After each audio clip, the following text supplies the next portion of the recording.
राजद के लोग जिस तरह से राजपूत जाति को छपरा में घटना हुआ, अभी ने पीट पीट करके मारा, तब तक मारते रहा जब तक मर नहीं गया। फैक्टर साबित होंगे लगता है जेडीयू के लिए। देखिए, राजपूत जो वोटर है वो पूरी तरह अभी के डेट में भारतीय जनता पार्टी के साथ में है और मुझे लगता है कि हर हाल में रहेंगे। हवा बागेश्वर का सिर्फ राज्य में फैन फॉलोइंग नहीं है, पूरे देश में ही नहीं, विदेशों में भी उनको चाहने वाले लोग हैं। और जिस तरह से जहां भी वो पूरे देश में जाते एक जन सैलाब उमड़ता है।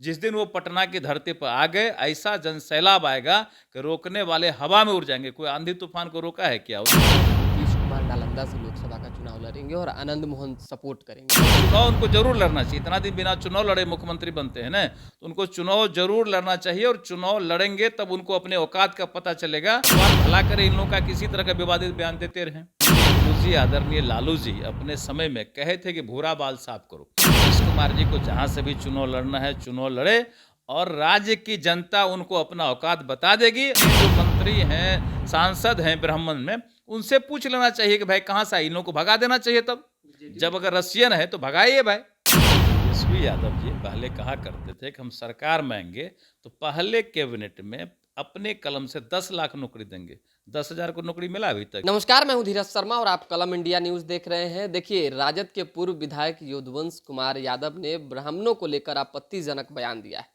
कहा है कि ब्राह्मण विदेशी हैं, उन्हें भगाने की जरूरत है। बता दें कि इससे पूर्व शिक्षा मंत्री प्रोफेसर चंद्रशेखर ने रामचरितमानस पर सवाल खड़ा कर रखा है। तो वहीं उससे पूर्व की अगर हम बात करें तो आलोक मेहता, जो कि वर्तमान में राजस्व एवं भूमि सुधार मंत्री हैं, मंत्री रहते हुए ही उन्होंने एक कार्यक्रम के दौरान कहा था कि 10% वाले अंग्रेजों के दलाल हुआ करते थे। तो समझिए कि किस तरह से राजद के अंदर जो नेता हैं वो गलत बयानबाजी करके कहीं ना कहीं माहौल को खराब करने की स्थिति उत्पन्न करते हैं और एक जाति विशेष पर टिप्पणी करने के पीछे क्या वजह होती है, हम बात करेंगे। हमारे साथ पूर्व मंत्री नीरज सिंह बबलू हैं। नीरज जी, एक बार फिर से विवादित बयान ब्राह्मणों को लेकर यदुवंश कुमार यादव, जो कि राजद के अभी नेता भी हैं, पूर्व विधायक हैं, उन्होंने दिया, क्या कहेंगे ऐसे लोगों के लिए? देखिए, मुझे लगता है कि जब पहचान की कमी होती है तो लोग विवाद में आना चाहते हैं और राजद में एक तरह का होड़ लगा हुआ है कि सबसे अधिक विवादित बयान कौन दे सकता है। लगातार कुछ न कुछ विवादित बयान आते रहता है और ये भी लगता है कि जिस तरह से लोग बयानबाजी करते हैं तो इनकी मानसिक स्थिति ठीक नहीं है। हताशा और निराशा वाला बयान है, बेचैनी वाला बयान है, क्योंकि ये लोग देख रहे हैं कि जनाधार पूरी तरह खिसकते जा रहा है। राजद का महागठबंधन पूरी तरह बिखरने की स्थिति में है, तो इसलिए ये लोग अनाप शनाप बयान देते हैं। लोग देख रहे हैं कि भारतीय जनता पार्टी के तरफ सभी समाज का, सभी जाति का झुकाव बढ़ते जा रहा है, तो इसलिए हताशा में बयान देते हैं। जहाँ जहाँ तक ब्राह्मण का सवाल है, तो आप उनसे कभी ये पूछिएगा कि आपके घर में जब कभी पूजा पाठ होता है, कहीं को कर्म कांड होता है, तो कौन करता है? वही ब्राह्मण से पूजा पाठ कराता है। जब समाज में ब्राह्मण समाज जो है, हम लोग सबसे अग्रणी समाज मानते हैं, सबसे एक नंबर पर मानते हैं कि ब्राह्मण समाज सबसे ऊपर है और कहीं न कहीं ब्राह्मण के तरफ से समाज में अच्छा काम किया जाता है, अच्छा ज्ञान बुद्धि दिया जाता है। पूजा पाठ में उन्हीं से हम लोग पूजा पाठ कराते हैं। कोई संत महात्मा अधिकतर ब्राह्मण समाज के होते हैं, जिनसे हम लोग गुरुजी होते हैं, दीक्षा लेते हैं। कई तरह के कर्म कांड होते हैं, तो हर जगह कहीं न कहीं ब्राह्मण की आवश्यकता होती है, ब्राह्मण के द्वारा किया जाता है। दूसरी तरफ जो ब्राह्मण का काम है कहीं न कहीं समाज को जोड़ने का। अगर हम पूजा पाठ करते हैं तो सभी धर्म के लोग आते हैं, सभी को हम लोग बुलाते हैं। कभी कोई सत्संग होता है, कभी कोई प्रवचन होता है, तो सभी धर्म के लोग आते हैं, सभी बैठते हैं। तो वही ब्राह्मण उनको कहीं न कहीं समाज को जोड़ने का काम करते हैं, अपने प्रवचन से, अपने बातों से, अपने वाणी से, अपने शिक्षा दीक्षा से। तो ये समाज को तोड़ने का काम राजद का एक षड्यंत्र चल रहा है। इनको लग रहा है कि एमवाई छोड़ करके सभी एक तरफ से भाजपा में जा रहे हैं, तो अपना षड्यंत्रकारी बयान दे रहे हैं। लेकिन बार बार ब्राह्मणों पर टिप्पणी ही क्यों? जीतन राम मांझी की भी बात करें, उन्होंने भी ब्राह्मण को लेकर टिप्पणी किया। तेज प्रताप यादव भी कह रहे हैं बाबा बागेश्वर को आएंगे तो विरोध करेंगे, टीम तैयार कर रहे हैं। आज राजद के एक और नेता ने बयान दिया। देखिए, इससे ये स्पष्ट है कि कहीं न कहीं ब्राह्मण समाज में प्रभावशाली भी हैं और ब्राह्मण में जो बोलने की शक्ति है, जो लोगों को समझाने की शक्ति है, वो कम समाज में है। तो ब्राह्मण एक तरह से माहौल बनाते हैं, लोगों को इकट्ठा रखते हैं, अपने प्रभाव से लोगों को जोड़ने का काम करते हैं। इसलिए इन लोगों का चोट ज़्यादा ब्राह्मण पर है कि ब्राह्मण एक तरफ से भाजपा की तरफ क्यों है पूरा पूरा का पूरा। तो मुझे लगता है कि इससे नुकसान कम, मुझे लगता है कि एनडीए को, हमारे पार्टी को फ़ायदा ही फ़ायदा है। जितना विवादित बयान देंगे उतना लोग इधर इकट्ठा होंगे। तो देते रहे इस तरह का, भगवान भला करे इन लोगों का, किसी तरह का विवादित बयान देते रहें। कुछ दिन पूर्व आपने ही कहा था कि राजद में सारे ज्ञानी बैठे हुए हैं। जिस तरह से प्रोफेसर चंद्रशेखर ने रामचरितमानस को लेकर बयान दिया, आलोक मेहता ने बयान दिया, क्या लगता है कि वाकई इन तमाम बयानों के पीछे क्या वजह हुई होगी, चाहे रही होगी, रहती है? देखिए, ये तमाम जो नेता हैं, अपने गुरुजी से काफ़ी प्रभावित रहते हैं।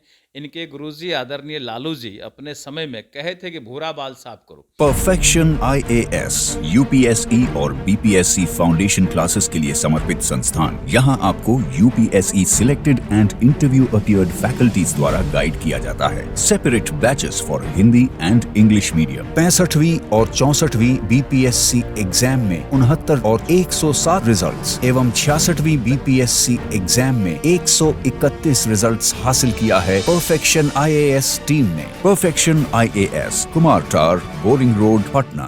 तो उसी एंगल पर ये लोग काम करते हैं और लोगों को परेशान करने का, लोगों को अपमानित करने का काम करते हैं। और जहाँ तक ब्राह्मण का सवाल है, तो आप राजद के जो सलाहकार हैं, मुख्य रूप से मनोज झा जी सांसद हैं, वहीं के हैं, कोसी के ही हैं। उनसे पूछना चाहिए कि ब्राह्मण विदेश से आए हैं कि चाइना से आए कि जापान से आए, वो बता देंगे।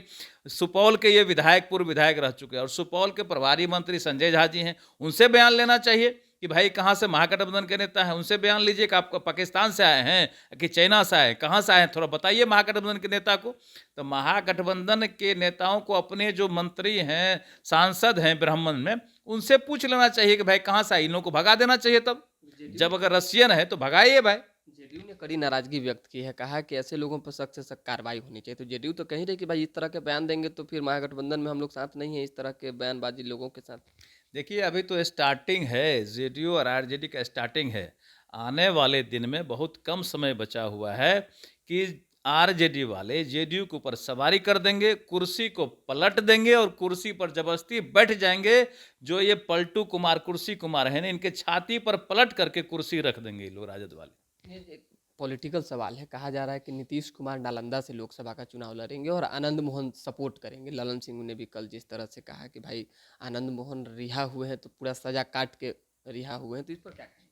देखिए, नीतीश कुमार जी को जहाँ से भी चुनाव लड़ना है चुनाव लड़े, और राज्य की जनता उनको अपना औकात बता देगी, और चुनाव उनको जरूर लड़ना चाहिए। इतना दिन बिना चुनाव लड़े मुख्यमंत्री बनते हैं ना, तो उनको चुनाव जरूर लड़ना चाहिए, और चुनाव लड़ेंगे तब उनको अपने औकात का पता चलेगा।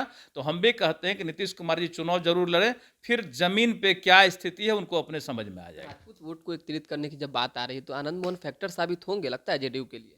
देखिए, राजपूत जो वोटर है वो पूरी तरह अभी के डेट में भारतीय जनता पार्टी के साथ में है, और मुझे लगता है कि हर हाल में रहेंगे। इसलिए कि महागठबंधन में जिस तरह की बयानबाजी होती है, भूरा बाल साफ करने की बात आती है, और राजद के लोग जिस तरह से राजपूत जाति को छपड़ा में घटना हुआ अभी ने पीट पीट करके मारा, तब तक मारते रहा जब तक मर नहीं गया, और मरने के बाद भी गोली मार के चेक किया कि ये मरा किन्हें, और वीडियो बना के वायरल किया कि कौन क्या बिगाड़ेगा। तो राजपूत समाज इस सरकार के काम को देख रही है, इसलिए राजपूत समाज, मुझे नहीं लगता है कि जंगल राज में एक भी अपना वोट देंगे। तो रोजगार को लेकर सरकार एक्टिव दिख रही है, शिक्षकों की बहाली को लेकर भी कैबिनेट से पास हो चुका है। साथ ही साथ तेजस्वी यादव भी रात के अंधेरे में निकल रहे हैं, अस्पतालों का निरीक्षण कर रहे हैं, पटना शहर को घूम रहे हैं, देख रहे हैं कि कहाँ कुछ दिक्कत है, नगर विकास मंत्री होने के नाते। तेजस्वी यादव जी पहले कहा करते थे कि हम सरकार में आएंगे तो पहले कैबिनेट में अपने कलम से 10 लाख नौकरी देंगे। 10,000 को नौकरी मिला अभी तक, क्यों नहीं दे रहे हैं? अब रोज रोज प्लानिंग कर रहे हैं, कहाँ शिक्षक खुश हो गए? शिक्षक अभी भी नाराज हैं, और कहीं कोई ये लोग रोजगार बढ़ाने वाले नहीं हैं। जो 10 लाख बोले थे तो 10 लाख पुरा के दिखाए ना, फिर जनता देखेगी कहाँ 10 लाख नौकरी दिए हैं लोग। बाबा बागेश्वर को रोक पाएंगे जिस तरह से रोकने की प्लानिंग चल रही है? देखिए, बाबा बागेश्वर का सिर्फ राज्य में फैन फॉलोइंग नहीं है, पूरे देश में ही नहीं, विदेशों में भी उनको चाहने वाले लोग हैं। और जिस तरह से जहां भी वो पूरे देश में जाते हैं, एक जन सैलाब उमड़ता है। जिस दिन वो पटना की धरती पर आ गए, ऐसा जन सैलाब आएगा कि रोकने वाले हवा में उड़ जाएंगे। कोई आंधी तूफान को रोका है क्या? उनके साथ आंधी तूफान की तरह लोग चलते हैं। चलिए बहुत धन्यवाद। देखिए नीरज सिंह बबलू ने स्पष्ट तौर पर कह दिया है कि बाबा बागेश्वर को रोकने वाले आंधी तूफान की तरह उड़ जाएंगे, उनके साथ एक जनसैलाब चलता है। तो दोबारा भी जुड़ेंगे, फिलहाल अभी के लिए दें हमें इजाजत। हमारे साथ बने रहें, देखते रहें कलम इंडिया न्यूज़। बहुत बहुत धन्यवाद।